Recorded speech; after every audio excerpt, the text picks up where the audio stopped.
Hello everyone, class 11th CBSE and RBSE.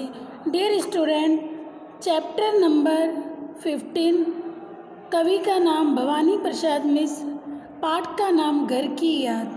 पूर्व class में मैंने आपको बेटा यहाँ तक पढ़ा दिया था कि जो कवि है वो 1942 के भारत छोड़ो आंदोलन के दौरान ये कविता लिखी गई है।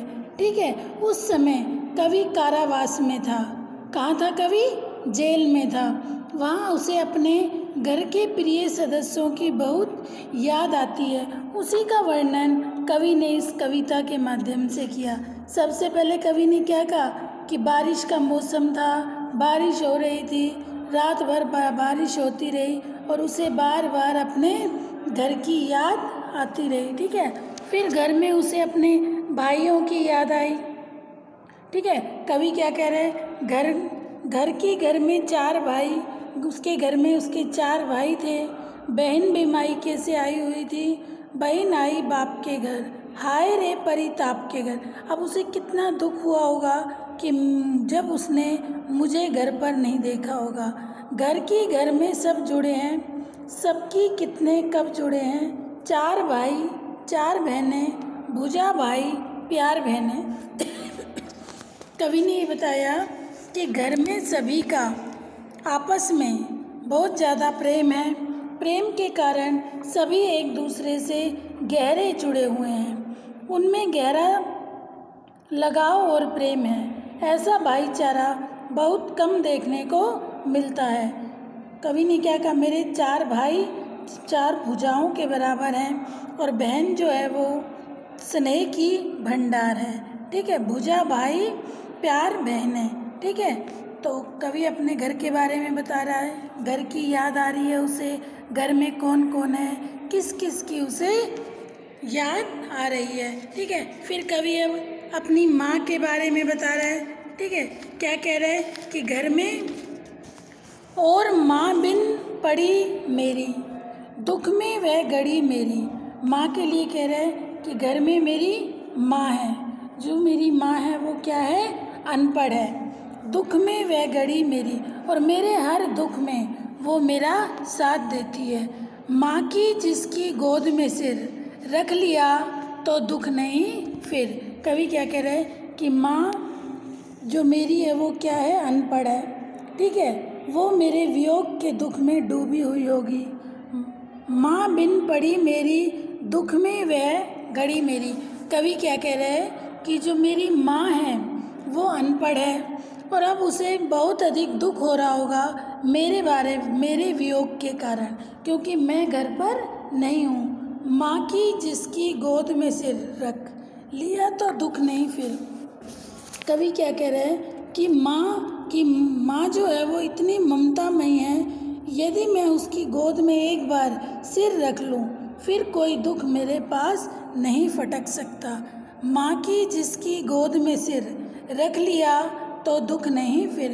कवि क्या कह रहा है कि माँ की गोद में अगर एक बार सिर रख लिया तो मुझे ऐसा लगता है कि अब कोई दुख मेरे निकट नहीं आएगा। अर्थात माँ क्या है? ममतामयी माँ। माँ की गोद, माँ का आंचल बच्चे को कठिन से कठिन परेशानियों से भी बच्चा निश्चिंत हो जाता है जब वो माँ की गोद में चला जाता है। ठीक है, क्योंकि माँ ममता की मूर्ति है। कवि क्या कह रहे हैं? माँ की जिसको स्नेह धारा का यहाँ तक भी पसारा, उसे लिखना नहीं आता जो कि उसका पत्र पाता। कवि क्या कह रहा है कि मेरी माँ जो है वो स्नेह धारा का फैलाव यहाँ कारागृह तक भी है। ठीक है, मेरी माँ का जो प्रेम यहाँ भी मुझे महसूस होता है। ठीक है, लेकिन उसे लिखना नहीं आता जो कि उसका पत्र पाता। कवि क्या कह रहा है कि मेरी माँ जो है वो अनपढ़ है। अगर वो पढ़ी लिखी होती तो वो ज़रूर मेरे लिए पत्र लिखती।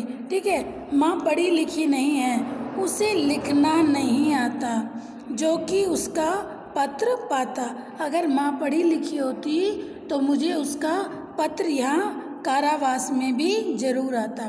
ठीक है बेटा, इतना मैंने आपको पूर्व क्लास में समझा दिया था। ओके, यहाँ तक समझ आया? ये कविता कवि ने कब लिखी थी?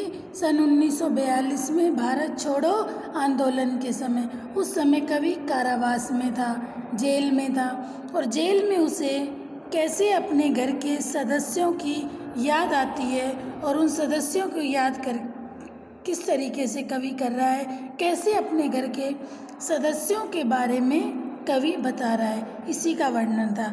अब आगे देखिए, आज अब यहाँ से पढ़ेंगे हम पिता की कवि क्या कह रहे हैं? पिताजी जिनको बुढ़ापा एक क्षण भी नहीं व्यापा, जो अभी भी दौड़ जाएं, जो अभी भी खिलखिलाएं। कवि क्या कह रहा है? व्यापा मतलब अनुभव हुआ, व्यापा अनुभव हुआ, ओके, अनुभव हुआ। बुढ़ापा वृद्धावस्था, खिलखिलाए हंस दे, हार्ड वर्ड, हिचके हिचके, मौत के आगे न हिचके, हिचके मतलब डरे या घबराए, ठीक है। शेर के आगे ना बिचके, बिचके मतलब डरे, हिचके घबराए और बिचके डरे, ठीक है। नेक्स्ट, बोल वाणी, बोल वाणी, झंझा आंधी, झंझा आंधी, लरजता लहराता, ओके, लहराता, ठीक है बेटा। हार्ड वर्ड हो गए। दोबारा देखिए, बुढ़ापा वृद्धावस्था, ठीक है, व्यापा अनुभव हुआ,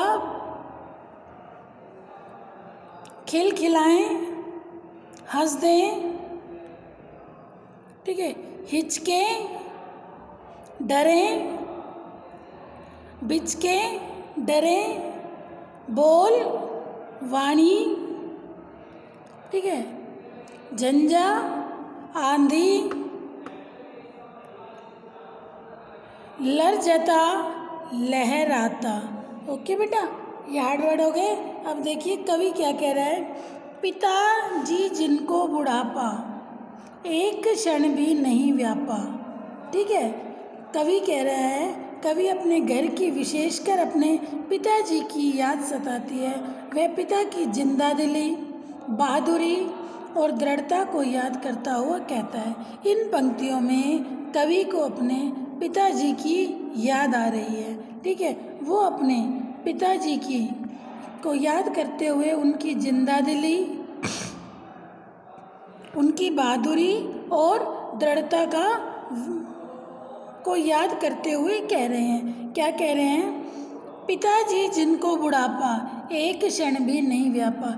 यद्यपि पिताजी बूढ़े हो गए हैं, परंतु उनके मन में कभी बुढ़ापा नहीं आया। पिताजी जिनको बुढ़ापा एक क्षण भी नहीं व्यापा। पिताजी बूढ़े हो गए हैं, लेकिन बुढ़ापा उन्हें एक क्षण भी नहीं व्यापा, परंतु उनके मन में कभी बुढ़ापा नहीं आया, अर्थात उन्हें मन की कमजोरी ने कभी नहीं छुआ, ठीक है। पिताजी जिनको बुढ़ापा एक क्षण भी नहीं व्यापा। कवि क्या कह रहा है कि पिताजी को बुढ़ापा बिल्कुल भी नहीं आया, अर्थात कहने का तात्पर्य है कि उन्हें मन की कमजोरी ने कभी नहीं छुआ।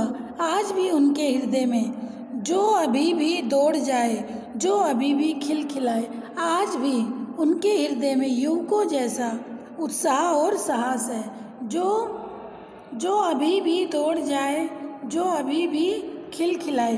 कवि क्या कह रहे हैं कि आज भी उनके मन में, ठीक है, उत्साह भरा हुआ है, ठीक है। आज भी उनके मन में उत्साह है, आज भी वो उत्साह और साहस है, आज भी वो युवकों की तरह, ठीक है, शरीर से भी इतने स्वस्थ हैं कि अब भी लंबी दौड़ लगा लेते हैं। जो अभी भी दौड़ जाएं, अर्थात आज भी उनके हृदय में युवकों जैसा साहस और उत्साह है, ठीक है, जो आज भी लंबी दौड़ लगा लेते हैं, ठीक है, जो अभी भी खिलखिलाएं और इस उम्र में भी वे खिलखिलाकर हंसते हैं। जो अभी भी खिलखिलाएं, जो इस उम्र में भी खिलखिलाकर हंसते हैं। उनके मार्ग से मौत जैसे भयंकर बाधा भी आ जाए तो वे हंसकर उनका मुकाबला करते हैं। देखिए कवि क्या कह रहा है, जैसा कि मैंने आपको बताया, इन पंक्तियों में कवि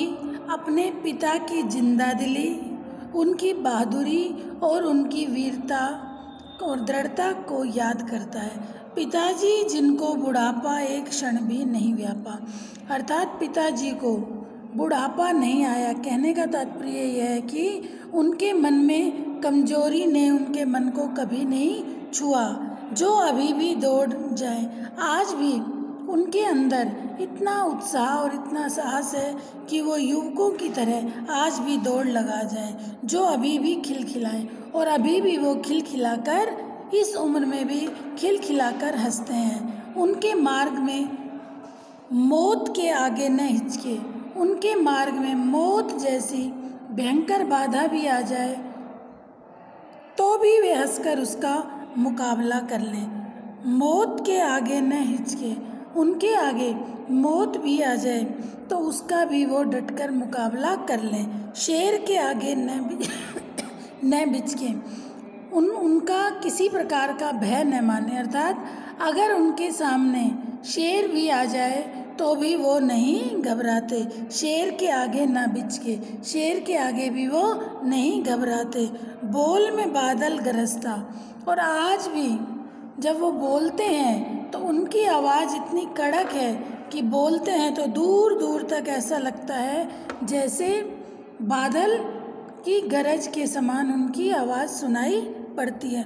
बोल में बादल गरजता, अर्थात उनकी जो आवाज़ है वो इतनी कड़क है कि आज भी जब वो बोलते हैं तो ऐसा लगता है कि कहीं दूर बादल गरज रहा है। काम में झंझा लरजता, काम में झंझा लरजता, झंझा मीन्स आंधी। कहने का तात्पर्य कि जिस समय वे काम करने लगते हैं तो उनमें आंधी तूफान जैसी स्फूर्ति और गति आ जाती है। काम में झंझा लरजता, कवि क्या कह रहा है कि जब वो काम करते हैं, काम करते वक्त उनके अंदर इतनी ऊर्जा, इतनी स्फूर्ति आ जाती है कि वो ऐसे लगता है कि जैसे उनमें आंधी तूफान की तरह गति आ गई हो। जैसे आंधी और तूफान एकदम आते हैं, तीव्र गति से आते हैं, तो जब वो काम करने लगते हैं तो उनके अंदर इतनी स्फूर्ति और गति आ जाती है। तो इसमें कवि ने इन दो पदों में किसके बारे में बताया बेटा? अपने पिता की जिंदादिली, ठीक है, उनकी बहादुरी और दृढ़ता को याद किया है कवि ने। ठीक है, कैसे उन्होंने बताया कि पिता को कभी बुढ़ापा नहीं आया, ठीक है, और वो जवानों की तरह आज भी दौड़ लगाते हैं, उत्साह से भरे रहते हैं, खिलखिलाते हैं। शेर भी सामने आ जाए तो नहीं घबराते, मौत से भी उन्हें कोई डर नहीं है। और जब वो बोलते हैं तो उनकी बोली में, ठीक है, बोल में बादल गरजता है। जब वो बोलते हैं तो ऐसे लगता है जैसे कोई बादल गरज रहा हो, अर्थात उनके बोलने में इतना कड़कपन है कि ऐसे लगता है जैसे कोई बादल गरज रहा हो। काम में झंझा लरजता, जब वो काम करते हैं तो कार्य करते करते इतनी गति और स्फूर्ति उनमें आ जाती है जैसे कोई आंधी और तूफान आ गया हो। ठीक है, इसमें वीर रस की अभिव्यक्ति हुई है कि कितने वीर, कितने ताकतवर थे कौन, उनके पिता, और कितना जिंदादिली इंसान थे। वृद्ध होते हुए भी उनके मन में वृद्धावस्था का कोई भी वो नहीं हो कि उनमें बुढ़ापा आ गया हो। किसके बारे में कवि ने बताया? किसके बारे में कवि ने कहा? अपने पिता के बारे में। ठीक है बेटा, तो ये यहाँ तक आपको समझ आ गया कि कवि ने किसका वर्णन किया है कि पिता किस तरीके से जिंदादिली इंसान थे, साहसी थे, वीर थे, ताकतवर थे। बुढ़ापे ने भी उनको कभी नहीं सताया, अर्थात वो मन से कभी बूढ़े नहीं हुए। यंगों की तरह, युवकों की भांति ही वो दौड़ते रहते थे, उनमें उत्साह और संचार था। ठीक है, इससे पहले कवि ने अपनी माँ के बारे में बताया कि माँ के लिए क्या कहा कि माँ जो है वो अनपढ़ है, ममता की मूर्ति है, माँ की गोद में रखकर मैं अपने सारे दुखों को भूल जाता हूँ। ठीक है, अपनी माँ को याद किया कवि ने, अब पिता को। ठीक है, अब इसके आगे आगे देखिए बेटा, आज गीता पाठ करके, दंड 260 करके, खूब मुखधर हिला लेकर, मूठ उनकी मिला लेकर, जब तक कि नीचे आए होंगे, नैन जल में छाए होंगे, हाय पानी गिर रहा है, घर नज़र में तिर रहा है। कवि क्या कह रहा है? आज गीता पाठ करके, दंड 260 करके, खूब मुखधर हिला लेकर, मूठ उनकी मिला लेकर, जबकि नीचे आए होंगे, नैन जल में छाए होंगे, हाय पानी गिर रहा है, घर नज़र में तिर रहा है। देखिए इसके हार्ड वर्ड देखिए बेटा, दंड, दंड बैठक लगाना। ओके, दंड, दंड बैठक लगाना। ठीक है, दंड बैठक लगाना, मुखधर व्यायाम करने का एक उपकरण, मुग्धम, मुग्धम व्यायाम करने का एक उपकरण।